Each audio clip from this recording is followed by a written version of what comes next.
वंदे मातरम एक महामंत्र. लेखक मिलिंद सबनीस, संगीत अजय पराड, सादरकर्त्या विनया मेहेंदळे.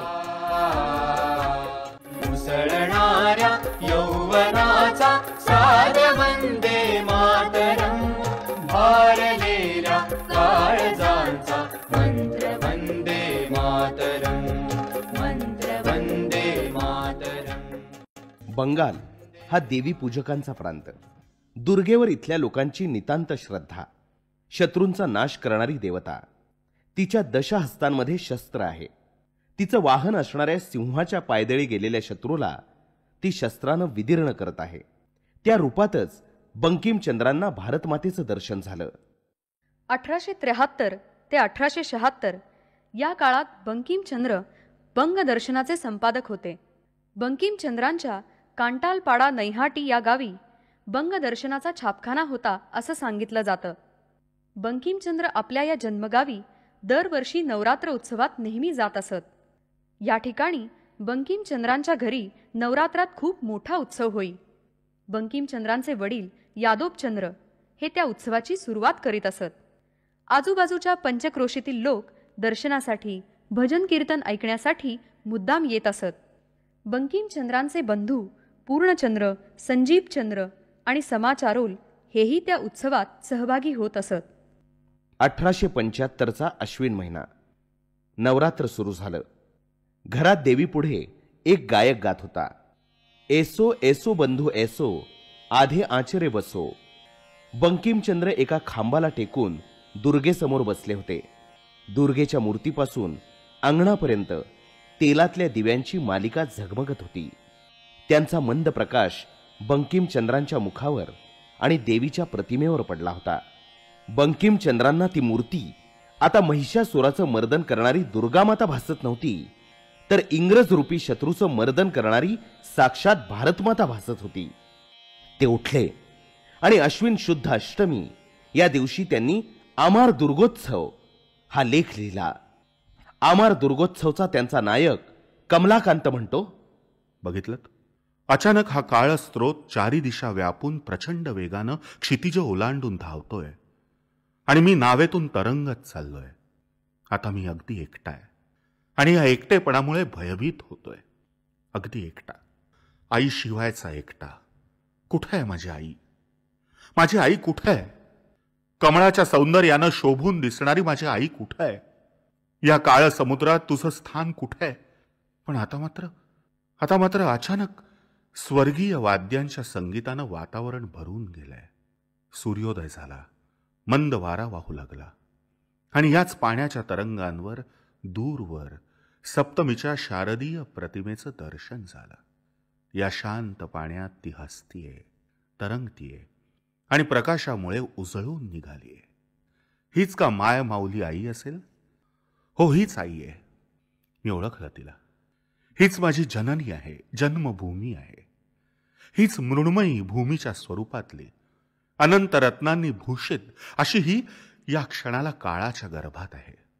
रत्नजडित दशभुजांची, दशदिशांना पसरलेली, विविध आयुध आणि विभिन्न शक्तींनी युक्त अशी ती आहे.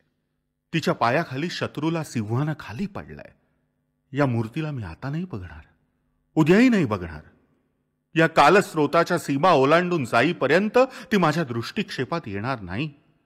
पण एक दिवस मात्र मी बघीन. आणि ते सुद्धा कसं बघीन? तर शत्रुमर्दिनीच्या स्वरूपात, प्रहरणीच्या स्वरूपात, दक्षिणेला लक्ष्मीच्या स्वरूपात, वामदिशेला विद्या विज्ञान म्हणजे साक्षात सरस्वतीच्या रूपात आणि सामर्थ्यवान कार्तिकेय आणि कार्यसिद्धी करणारा गणेश साक्षीला आहेत. अशी ही सुवर्णमयी हिंदू भूची बंग प्रतिमा मी या काळस्रोतात पाहिली. आई ये आई, नवराग रंगिणी, नवलधारिणी, नऊ सुगंध ल्यालेली नवस्वप्नदर्शिनी ये. आई, तू घरात ये. तुझे हे 6 कोटी संतान एकत्रितपणे एकाच वेळेला 12 कोटी हात जोडून तुझ्या चरण कमलांची पूजा करतील. 6 कोटी मुखातून आवाज येईल, आई धात्री धरित्री, धनधान्य दायिनी, नगांक शोभिनी, शरत सुंदरी, पूर्ण चंद्राच्या चेहऱ्याची. तुला म्हणतील, सिंधू सेवी, सिंधू पूजित, सिंधू मंथनकारिणी, दशहस्तांनी शत्रुवध करणारी, दशप्रहरणधारिणी, अनंत श्री, अनंत काल स्थायिनी, आई तुझ्या संतानांना शक्ती दे. अनंत शक्ती प्रदायिनी, तुला मी काय म्हणून हाक मारू? या 6 कोटी मस्तकांबरोबर नतमस्तक होऊ, की या 6 कोटी कंठांनी तुझं स्तुतिगीत गाऊ? का या 6 कोटी शरीरांना तुझ्यासाठी नतमस्तक व्हायला सांगू? नाही करू शकत. हे 12 कोटी डोळे आई तुझ्यासाठी पाणावतील. ये आई, तू खरी ये. ज्या आईला 6 कोटी संतान आहेत, तिला चिंता काळजी कसली? हा लेख म्हणजे वंदे मातरमचं मूळ गद्यरूप. हा लेख लिहून पूर्ण झाला. या लेखाच्या शेवटी बंकिमचंद्रांनी भारत मातेची स्तुती करणारं एक संस्कृत गीत लिहिलं होतं.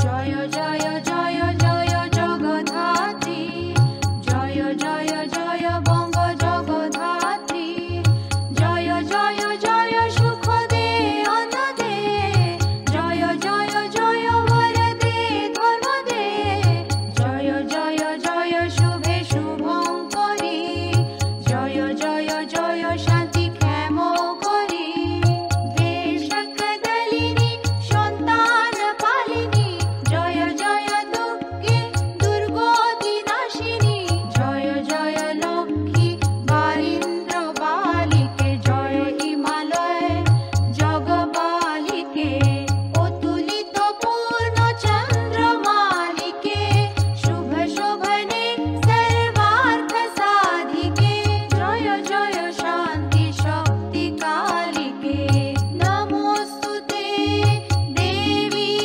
वरप्रदे शुभे, नमोस्तुते कामचरे शदाधुवे.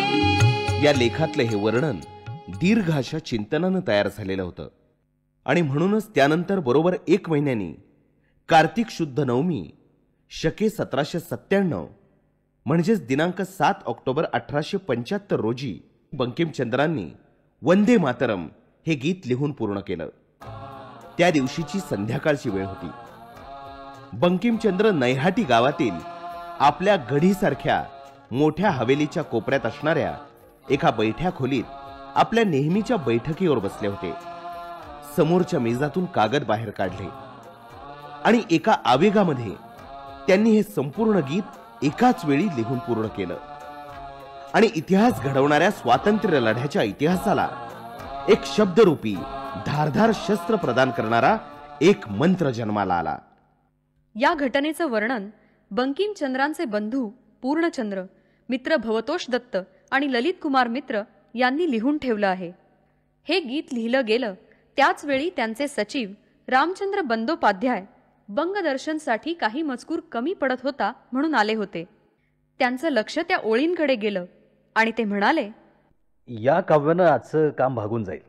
तसं हे गीत चांगलं आहे, हे छापलं तर चालेल का?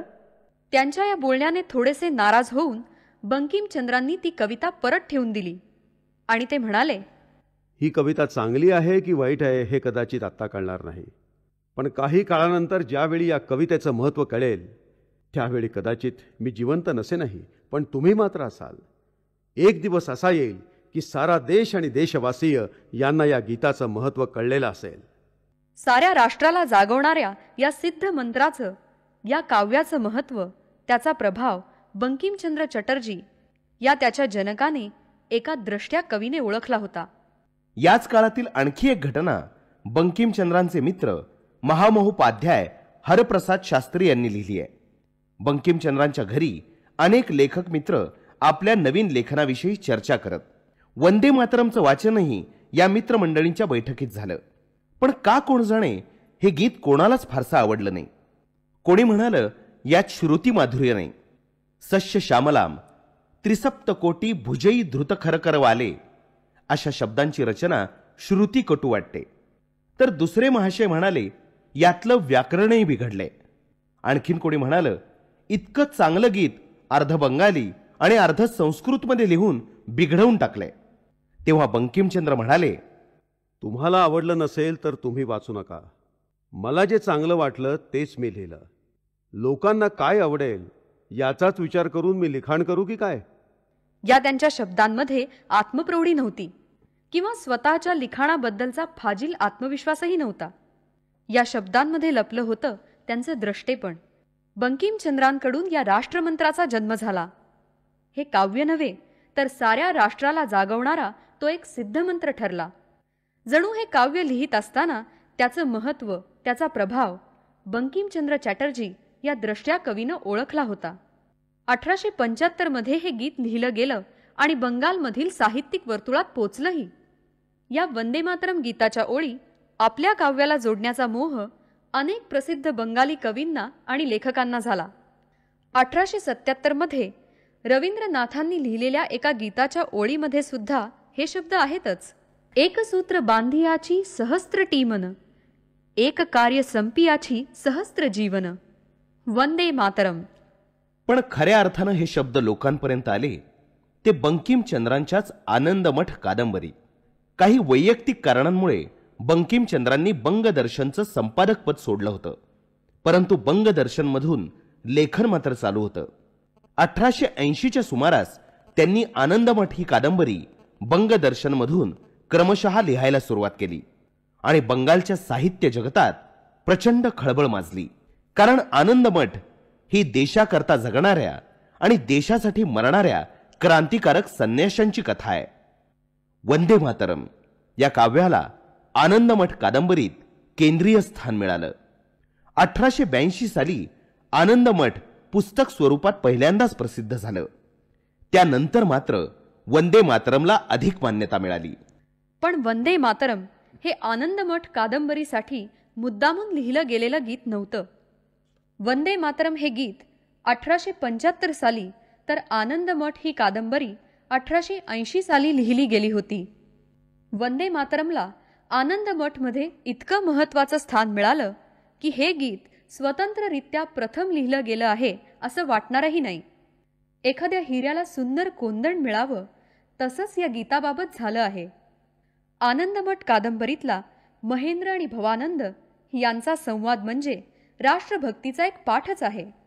आनंदमठचा भवानंद म्हणतो, आमचा देश हीच आमची माता, जननी जन्मभूमिश्च स्वर्गादपि गरीयसी. आमच्या मते जन्मभूमी हीच जननी. आम्हाला आई नाही, वडील नाही, भाऊ नाही, बहीण नाही, मित्र नाही, पत्नी नाही, पुत्र नाही आणि घरदारही नाही. आहे ती फक्त सुजला सुफला मलयज समिरन शीतला सस्य श्यामला अशी माता.